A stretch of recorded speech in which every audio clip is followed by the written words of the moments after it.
Em nome do Pai, do Filho e do Espírito Santo. Amém.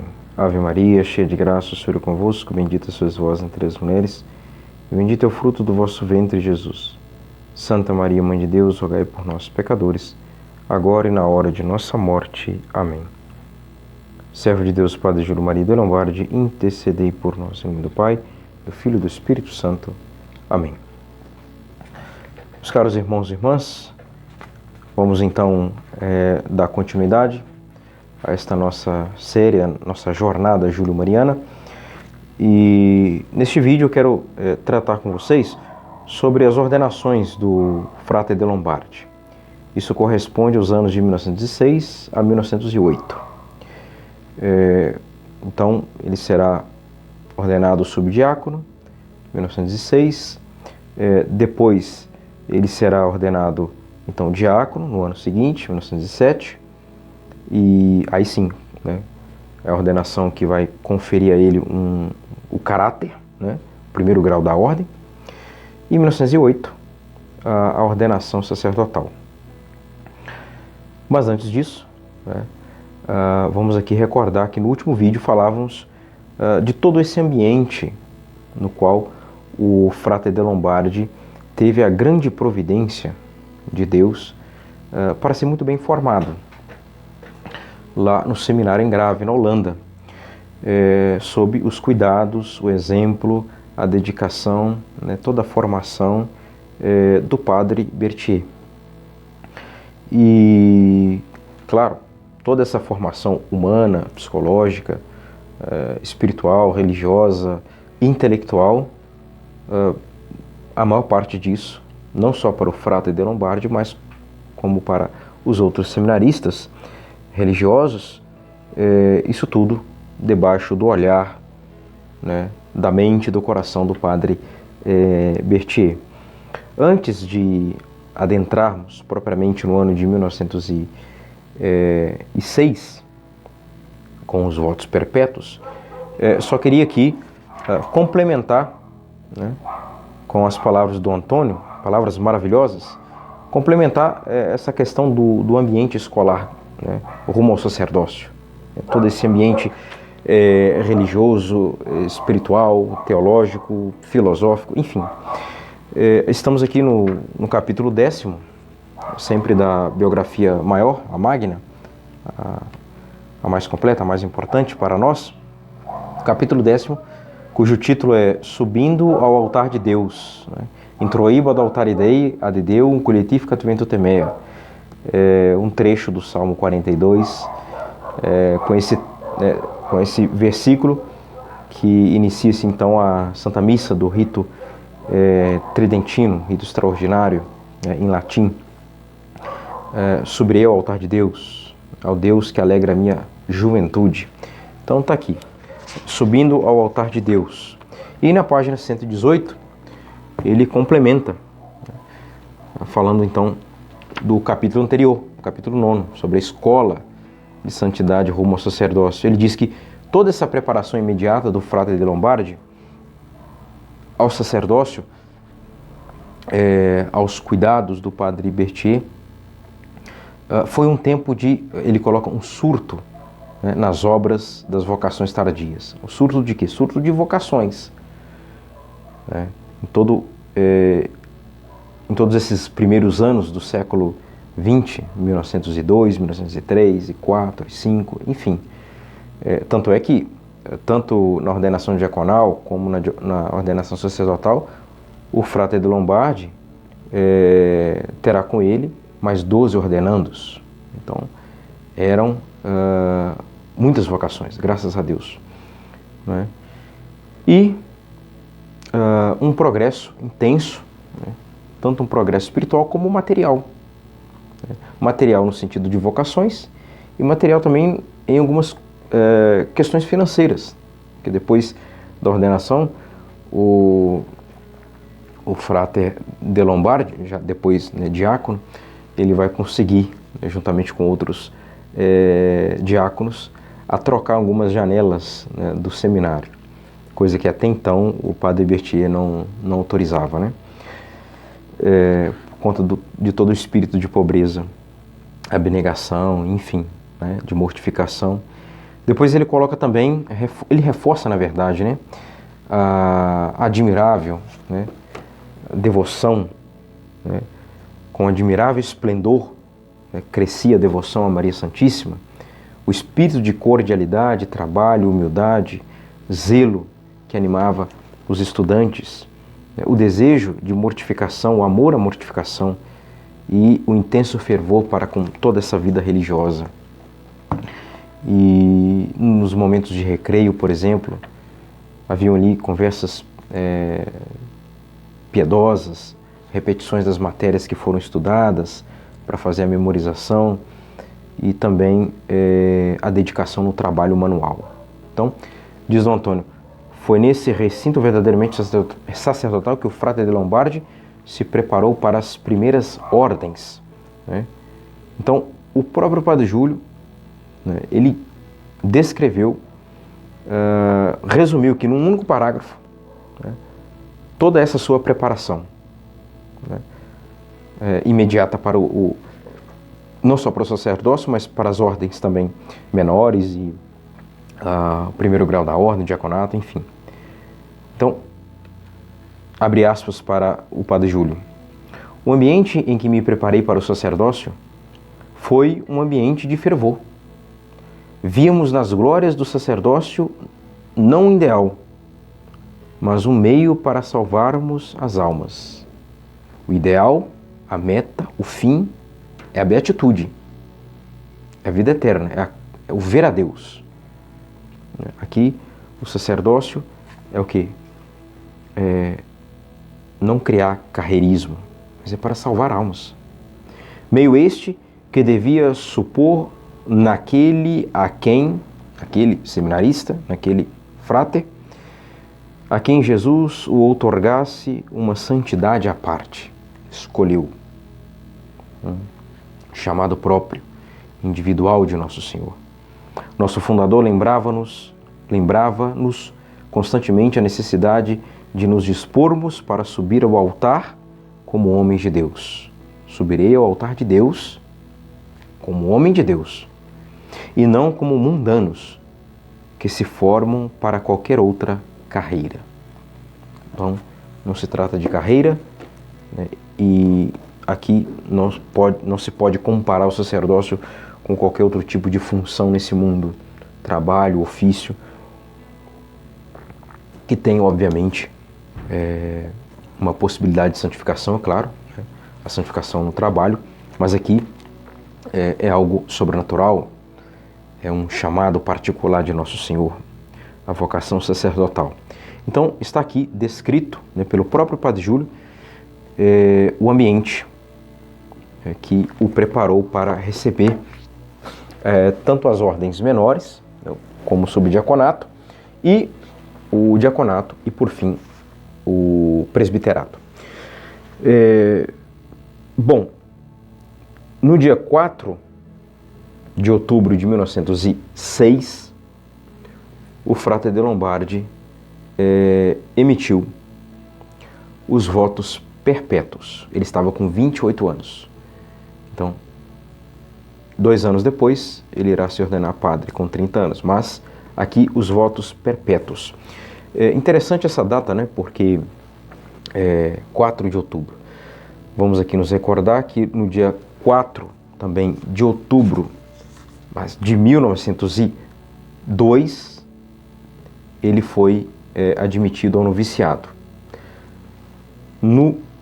Na mesma data, 4 de outubro, mas do ano seguinte, 1903, ele realizou os votos temporários. E agora, pela terceira vez, no dia 4 de outubro de 1906, ele professou solenemente os votos perpétuos na Congregação da Sagrada Família. E aqui no Hegliman, na página 32, aqui sim está uma citação do ano de 1906. Estando para emitir os meus votos perpétuos, é preciso que eu me doe a Deus sem reserva.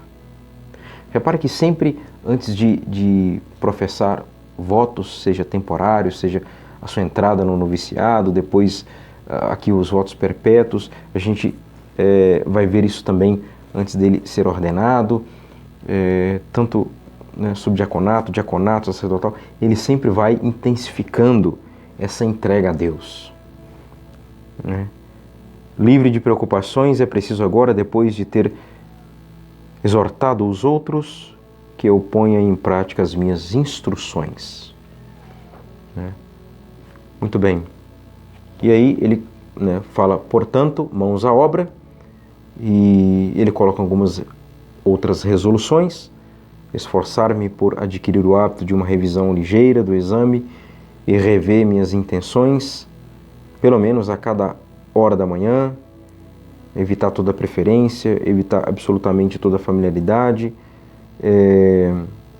Enfim, ele coloca aqui uma série de resoluções antes de emitir aqui os votos perpétuos.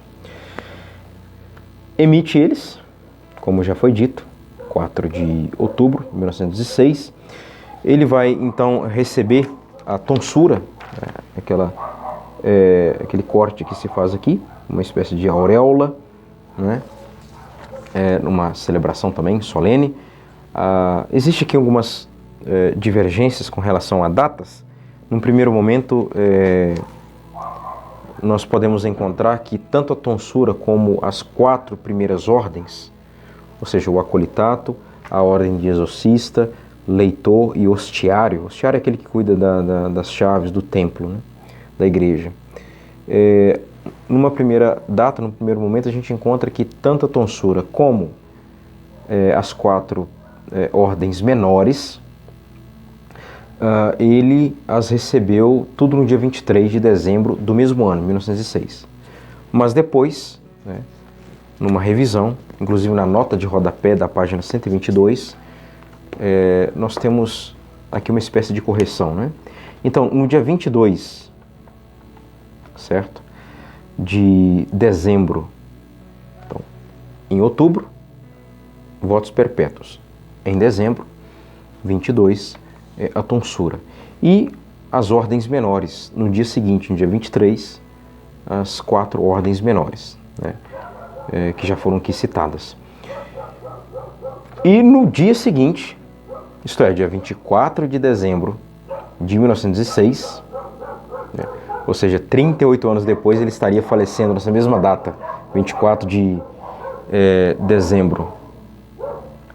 Ele, então, recebe o subdiaconato. Ele vai ficar mais ou menos 1 ano como subdiácono. Quem o ordenou foi Dom Hoffmann, um franciscano, e que foi bispo também na China. Era de uma postura, uma figura austera. O próprio Dom Antônio coloca isso aqui na biografia. E então será o mesmo bispo a ordená-lo sacerdote, Dom Hoffmann. E de uma presença, como diz Dom Antônio, veneranda. Então, certamente um bispo bastante virtuoso, E na página 33 do Reglement, aqui nós temos algumas anotações do até então Frate de Lombardi, dia 22 de dezembro de 1906, antes de contrair as graves obrigações do subdiaconato. Então, ele coloca: é preciso, custe o que custar, corrigir-me, Jesus, Maria e José, ajudai-me. É preciso que o amor de Deus me encha, me invada completamente, e para isso é preciso esvaziar-me de qualquer amor, banir absolutamente toda afeição terrestre, abrandar o meu caráter, resistir a meu orgulho. A fidelidade ao meu voto solene de castidade exige que eu afaste de meus pensamentos e de meu coração toda afeição demasiado terna pelas criaturas. A união prática com Deus será o melhor meio e a fuga das ocasiões. E depois ele vai falar da oração do seu breviário, a sua união com Nosso Senhor. durante a semana e depois aos domingos. Então tem aqui 22, data em que ele realizou a celebração da tonsura. Bom, subdiaconato, como eu disse, 24 de dezembro. E então ele, antes de receber o primeiro grau da ordem, o diaconato, ele fica ali um período de mais ou menos um ano, como subdiácono. E depois, destas festas de recepção das ordens menores e as festas no seminário, aqui na página 124, o Dom Antônio coloca uma citação muito interessante. Ele diz assim: ocorre-me a propósito um caso interessante. Foi nesse tempo que Júlio de Lombardi, nesse tempo das ordenações, da recepção das ordens, valendo-se de uma particular intimidade com o fundador, imagina, era muito bem quisto por toda a comunidade, recebia os elogios, era professor, então tinha toda essa intimidade com o fundador. Pôde melhorar o estado material do casarão, do seminário, que era mais do que pobre. Então, o que agora o subdiaconato, o Júlio de Lombardi fez? Ele reuniu com alguns outros irmãos que receberam o subdiaconato e, um a um, foi até o fundador, aproveitando aquele clima de bastante confraternização, de festa, um ambiente mais assim alegre, propício para se pedir alguma coisa superior. Então o Júlio de Lombardi chegou até o superior e disse para ele: nossas janelas, mormente as do salão de estudo, não passavam de velhos planchões. Aqui, já mais tarde, ele narrando isso, mal trabalhados, de aspectos sórdido e feio. Jamais nosso velho superior consentiu em modificá-las, prezava-as como um cartaz de pobreza. Então, um dia, depois que recebi minhas primeiras ordens, valendo-me do ambiente de festa criado por isto para o fundador, cansado e doente, pedi-lhe que substituísse uma daquelas janelas por uma veneziana. Cansado e doente. Então, isso em 1906. Padre Berthier irá morrer 2 anos depois. Ele, com um sorriso bondoso, respondeu: sim, como presente de sua ordenação, pode fazê-lo. Corri presuroso aos demais colegas e tramei com outros recém-ordenados que, passados uns 3 ou 4 dias, fizessem pedido semelhante. Então, irão trocar várias janelas do casarão do seminário, janelas quebradas, enfim, danificadas, irão conseguir trocar, porque aproveitaram desse ambiente de festa. E eles conseguiram, Aqui Dom Antônio conta toda a história, eles conseguiram de fato trocar aquelas janelas. E o fim da história: em breve o salão estava mais decente e belo. Ele mesmo, quando viu o padre Berthier, perguntou admirado: mas que foi isto? Então, estão transformando o nosso convento em vivenda de ricos? Ora, meu pai, o Padre Júlio, foi vossa reverendíssima que nos concedeu como presente de ordenação, não está lembrado? Então, ele sorriu, o superior, não podia resistir à alegria de ver perfeitamente felizes a seus filhos recém-ordenados, subdiaconatos. No subdiaconato, na verdade. Bom, então, agora chegamos, enfim, o ano da sua ordenação diaconal, o primeiro grau da ordem, aquela que imprime caráter, ou seja, algo que é realizado uma única vez, assim como a ordenação sacerdotal. Pois bem, então, subdiácono de Lombardi, ele será ordenado diácono no dia 6 de outubro de 1907, com mais 12 companheiros, né, e 4 subdiáconos. Então, no dia 6 de outubro de 1907, ele é ordenado subdiácono na casa-mãe. A ordenação subdiaconal, como coloca aqui o Dom Antônio, na nota de rodapé, na página 122, o Frate de Lombardi, ele foi ordenado aqui diz que foi em Boleduc, né? Imagino que a tradução seja essa, nos Países Baixos. E a ordenação diaconal, aí sim, foi na casa-mãe, em Grave, na Holanda. Tanto a diaconal como a sacerdotal, né? Então, como eu disse, com mais 12 companheiros e mais 4 subdiáconos. Então, mais festa, né, na casa-mãe. Na capela que foi construída pelo próprio fundador, o Padre Berthier, uma capela dedicada a Nossa Senhora de La Salette, né? Claro, como o Padre Berthier é um bom filho, né, dos missionários de La Salette, que foi, ele então construiu, ele próprio, né, esta capela. E ocorreu, enfim, a ordenação diaconal, em 1907, aqui no Regliman, tem algumas anotações, sim, várias anotações, inclusive, sobre o ano de 1907. Cada manhã dizer-me que este poderá ser o último dia. Que belíssimo, não é isso?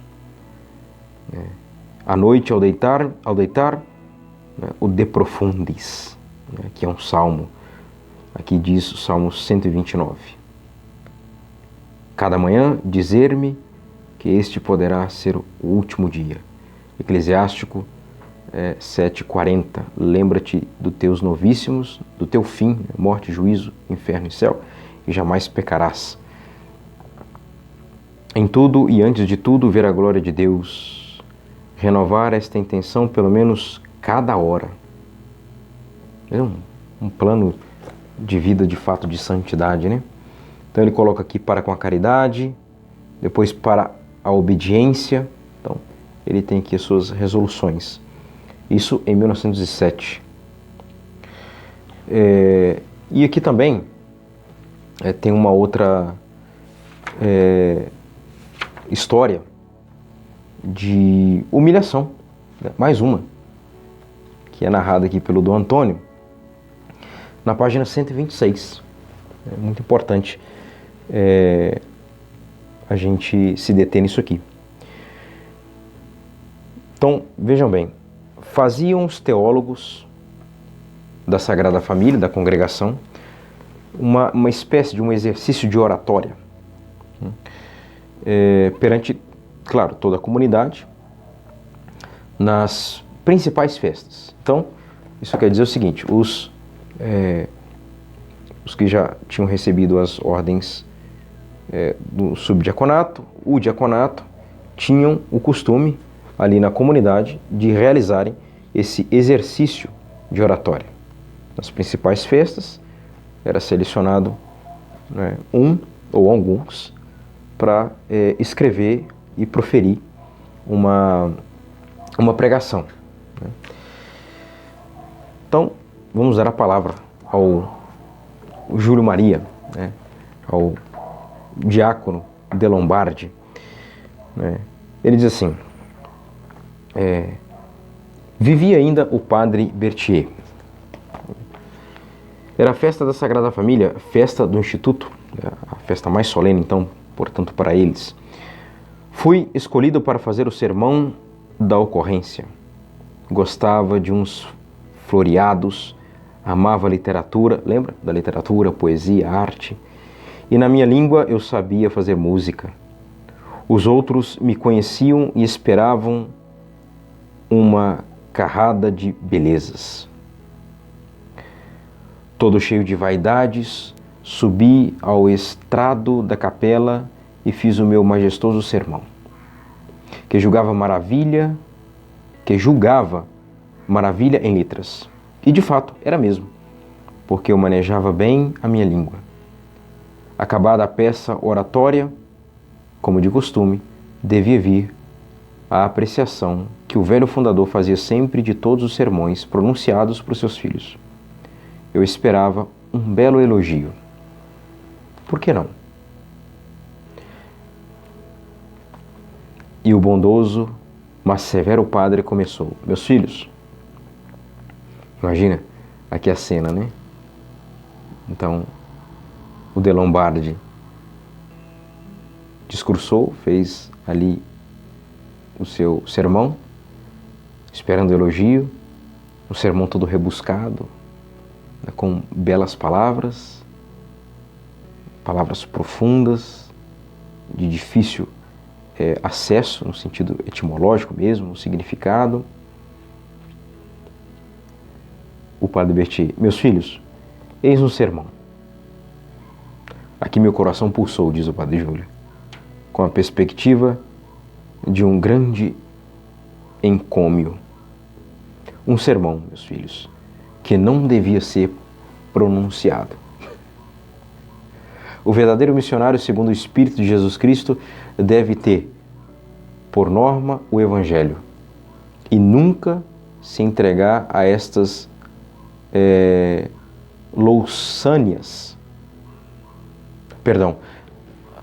nunca se entregar a estas louçanias de estilo que nada dizem. E tremendo na voz, porque aquele velho missionário era terrível, quando verberava, continuou dizendo muitas outras coisas. Também nunca mais falei daquele modo. Ao sair da capela, o nosso fundador veio ter comigo e disse-me: meu filho, a humilhação foi grande, não acha? Mas era preciso para que aprendesses de uma vez. Com efeito, a humilhação era terrível, porque diante de meus próprios alunos de literatura, tomei nas minhas a mão de meu superior e prometi-lhe: meu pai, nunca mais ouvireis de meus sermões uma frase rebuscada. E daquele dia em diante, tudo o que escrevo e falo, faço com a maior simplicidade. É aquilo que nós iremos encontrar nas obras do padre Júlio. A alta teologia popularizada, que ele conseguia, nos seus escritos, nos comentários aos evangelhos, a Sagrada Escritura, ele conseguiu atingir os grandes teólogos, religiosos, os leigos. Né? Pois bem, no próprio Heglemann ele colocou isso, essa questão de nunca mais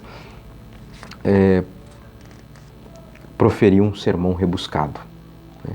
Aqui na página 35, Literatura e Poesia. A procura da elegância não afeta a verdade em si, mas o efeito que essas verdades devem produzir. A verdade é de Deus, o estilo é do homem. A palavra de Deus exige uma expressão clara, correta, vigorosa, que possa penetrar até a alma, revestida de ornamentos excessivos que agradam aos ouvidos, os ouvidos a retêm. Se deleitam na melodiosa harmonia dos sentidos, enquanto os sentidos se deleitam na aparência, o perfume interior se desprende, desaparece sem chegar até a alma. Veja a meditação que ele fez, né? Portanto, aí vem a resolução. Nada de poesia fora de necessidade, nada de preocupações com o estilo, porém simples, correto e impressionante. É a mais bela das eloquências. Isso em 1907, ano da sua ordenação diaconal. Pois bem, foi uma grande lição, sem dúvida nenhuma, para o nosso, então, diácono, né? De Lombardi, Júlio de Lombardi.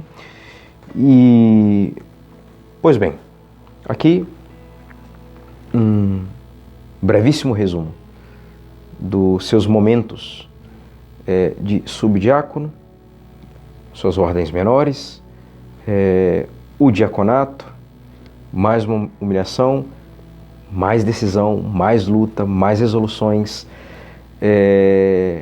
mais progresso, né? E, enfim, chegamos ao ano de 1908, ano no qual ele será ordenado sacerdote. Bom,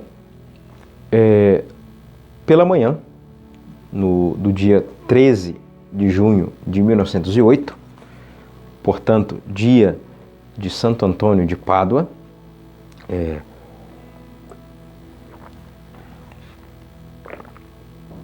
outro detalhe interessante, que ele foi ordenado no dia 13 de junho, dia de Santo Antônio, e ele irá falecer no dia 24 de dezembro de 1944, justamente numa comunidade dedicada a Santo Antônio de Pádua. Até hoje tem lá no memorial em Manhumirim, aliás, está no quarto do Padre Júlio, no quarto que foi dele, existe a imagem de Santo Antônio, diante da qual ele celebrou a sua última missa, aquele dia 24 de dezembro de 1944.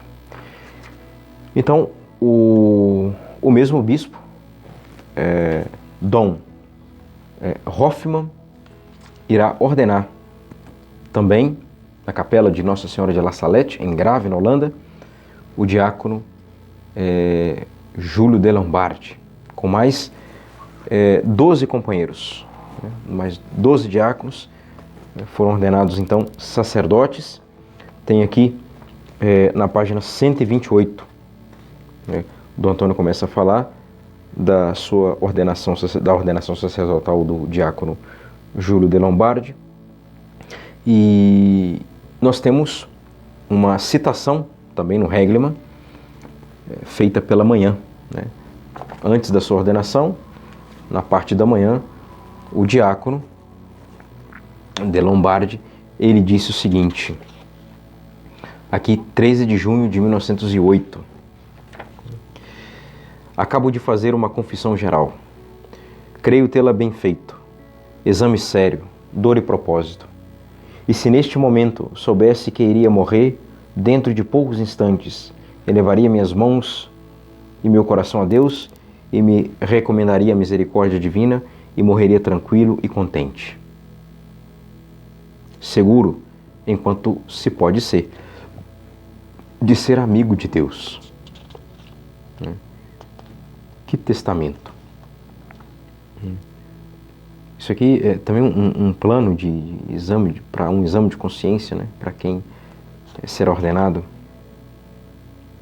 Eu digo estas coisas a fim de que, se mais tarde sobrevierem escrúpulos e dúvidas, eu possa repeti-los e os desprezar, sem jamais me ver obrigado a renovar esta confissão, que fiz com todo o cuidado possível e após ter estudado toda a minha teologia,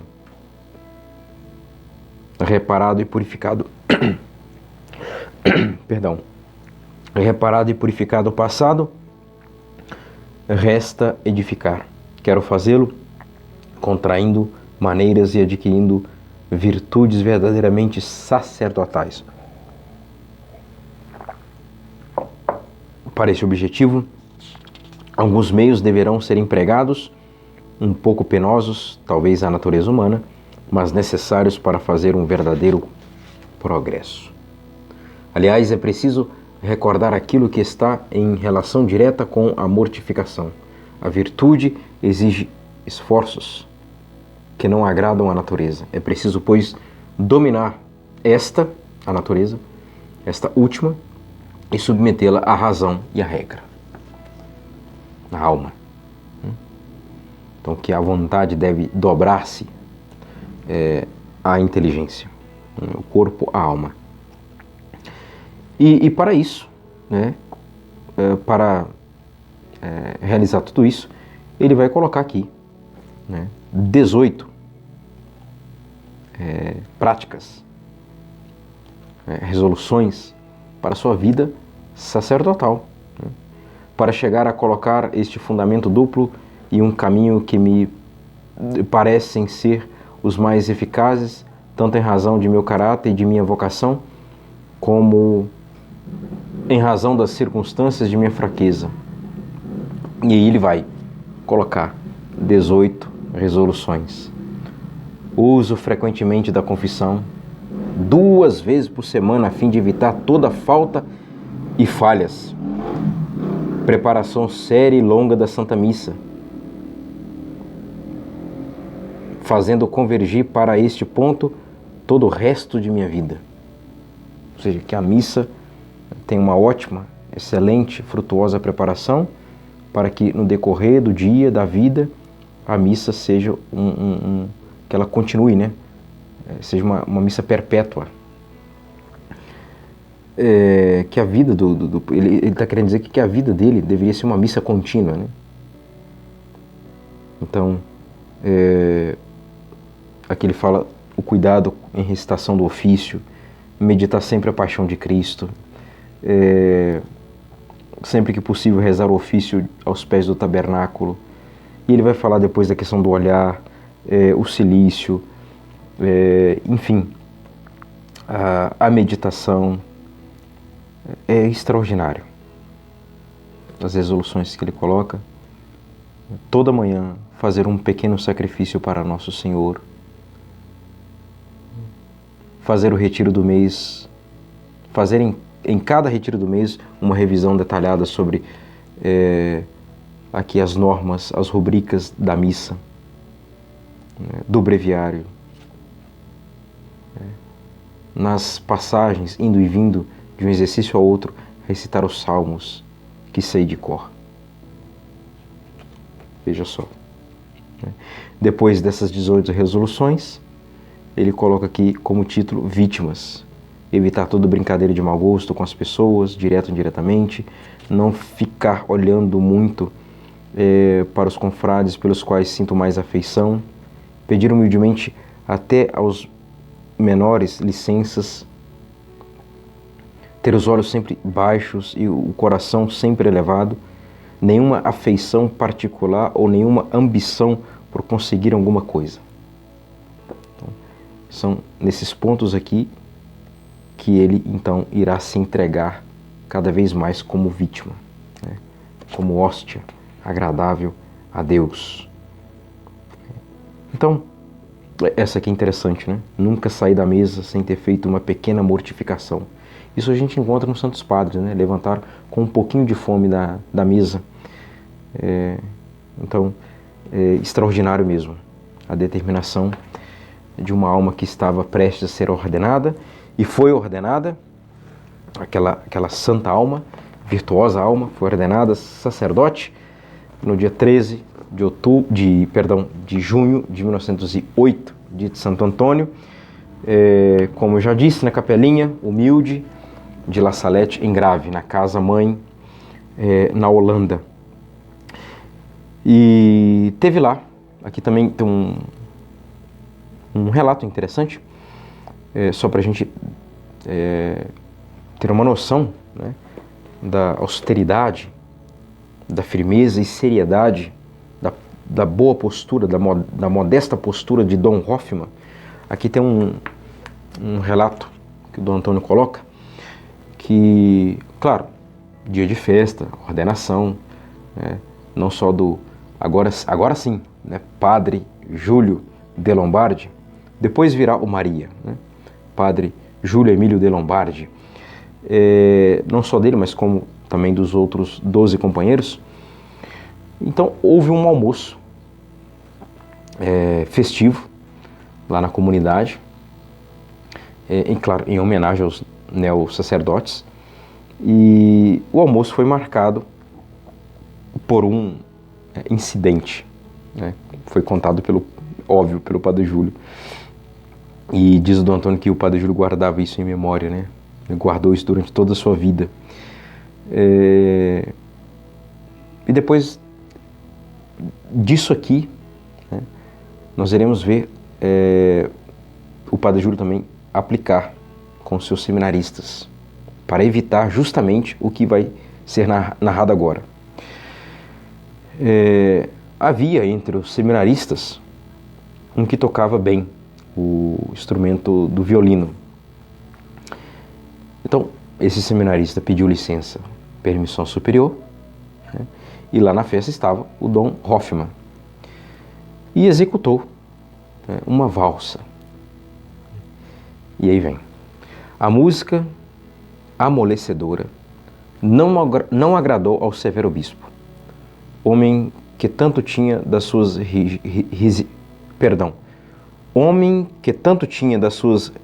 rijezas de São Francisco, quanto tinha das fraquezas de São Jerônimo. Publicamente repreendeu o estudante e a comunidade. Veja que constrangimento, né? Toda a rigidez aqui, dizendo que ele tinha de um São Francisco, exatamente São Francisco de Sales, aqui não diz, mas São Francisco de Sales, né? E as fraquezas de São Jerônimo, né? Se não estou enganado aqui, está se referindo talvez às cartas que São Jerônimo trocava com Santo Agostinho, com palavras assim bem inflamadas, né? Palavras quase que de baixo calão, né? Quase que um xingamento, né? Enfim, mas aqui fala das fraquezas, não necessariamente pecados, né? Músicas desse gênero, diz Dom Hoffmann, não devem transpor os umbrais santos do claustro. Não condizem com o espírito religioso, amolecem o coração. E o violinista foi obrigado a recolher-se ao silêncio com espanto geral. Então, o Padre Júlio irá levar isso aqui muito a sério, né? Como eu disse, isso aqui, com relação a isso, ele também irá aplicar, trabalhar no seminário. Nós iremos ver isso, né? E tendo ordenado, no dia seguinte, no dia 14 de junho, domingo da Santíssima Trindade. Então, aqui já na sua primeira missa. Na verdade, ele celebrou sua primeira missa bem depois da sua ordenação. Aqui não eu disse que seria o dia 14 de junho, mas não. Aqui é o dia seguinte da sua primeira missa, né, que eu não irei tratar agora, né. Ele foi ordenado no dia 13 e irá celebrar sua primeira missa somente uns dias depois, né. Então, no próximo vídeo, eu irei começar a falar desses primeiros momentos da sua vida sacerdotal, a começar justamente pela primeira missa, depois os patronos que ele escolheu para o seu sacerdócio e também iremos falar os seus pensamentos sobre o sacerdócio, né, que está aqui, né, tudo muito bem descrito no Regliman, principalmente no que diz respeito ao ano de 1909. Enfim, todos esses primeiros momentos, meses do seu sacerdócio nós iremos tratar no próximo vídeo. Então, até aqui a gente encerra com mais uma frase dele, né? Mais uma frase do Padre Júlio Maria. Agora sim, Padre Júlio, mas eu queria aqui encerrar com uma citação do Hegelmann, né? Está aqui das suas resoluções, né, que ele fez para o seu ministério sacerdotal, e aqui ele diz, é uma questão, vou citar porque é bastante marcante na vida do Padre Júlio, essa questão de ver o dedo de Deus em tudo, né, a providência de Deus que rege tudo, em todos os acontecimentos. Então, na resolução de número 6, eu encerro este vídeo. Habituar-me a receber todos os acontecimentos das mãos paternais de Deus. Ver Deus em tudo e sempre. Né? Em tudo, mas sempre. Agradecer a Ele em tudo. Abandonar-me à sua vontade, seja quem for através do qual me for manifestada. Seja qual for, o superior, qual for a circunstância, a situação, enfim. Ver Deus, o dedo de Deus, em tudo e sempre. Servo de Deus, Padre Júlio Maria de Lombardi, intercedei por nós. Em nome do Pai, do Filho e do Espírito Santo. Amém.